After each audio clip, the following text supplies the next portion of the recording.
YouTube was Amateur Boys there back with another banger. In this video, can Dmitry Bivol defeat Jay Opetaia? Let's get it.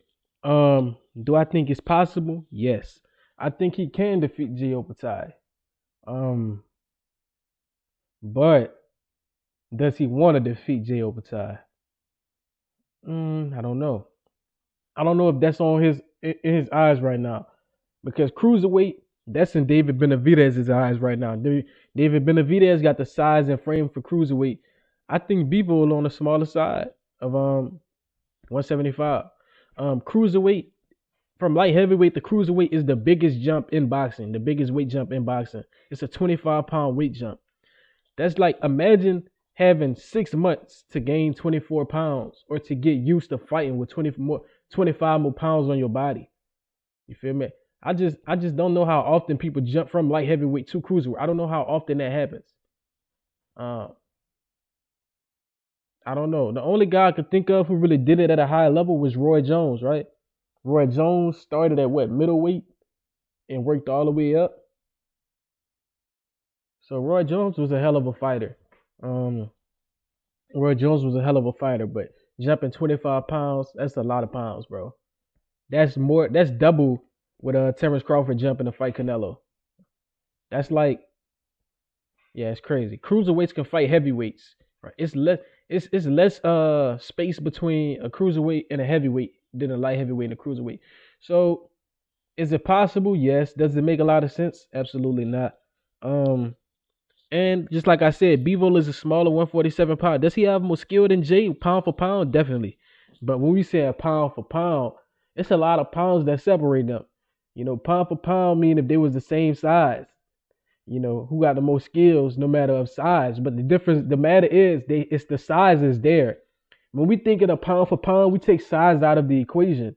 But when these guys fight each other, size is going to get added into the equation. So it's a different conversation talking about pound for pound and fighter versus fighter, because we know Floyd Mayweather is a greater pound for pound fighter than, let's say, who a light heavyweight, Better Beef. But going against Better Beef would be ridiculous because he's so big and so strong, and he can punch so hard for that weight class that it would almost make no sense, right? We know Sugar Ray Robinson was the pound for pound better fighter than um, Muhammad Ali, right? But Muhammad Ali being so much bigger than Sugar Ray Robinson, if they fought each other, obviously Muhammad will win. But it's things like that that make these conversations interesting. And like I said, Bivol on the smaller side of 175. He should have, or he could have started, if he wanted to, started his career at 160 at middleweight or 168, but he jumped straight to 75. Um, and he's like, I'm not gonna make the too small excuse, because Bivol don't make that excuse for himself, right? He started at a big weight class, right? He grew into the weight class. I feel like Bivol one of those guys that grew into his weight class instead of moving up weight classes, because he would be a 3 division champion right now, right? Because most middleweights and stuff are his size, right? Most guys that are 6'1" with his frame are pretty decent sized middleweights, decent sized 168 pounders, and they normal size. So he would be a 3 division champion guaranteed if he started at 60. You know what I mean? But um, yeah, if y'all hear that hammer, it's just a little construction going on. But yeah, at the end of the day, we know who we want to see Dmitry Bivol fight next. Better be they gonna get the trilogy, but he needs to fight David Benavidez. Bivol needs to fight Benavidez, right? Somebody got to fight Benavidez. He needs the opportunity at undisputed. Canelo never gave it to him. Bivol, you got to give it to David. You got to give him the opportunity. You feel me? And he's not guaranteed to beat you. You can, if you can interrupt punch between his punches and just defend well enough against him, you should be all right. But it's a lot of pressure. That's a lot of pressure and a lot of punches. But if he could take one of Better B's punches, I'm sure you could take one of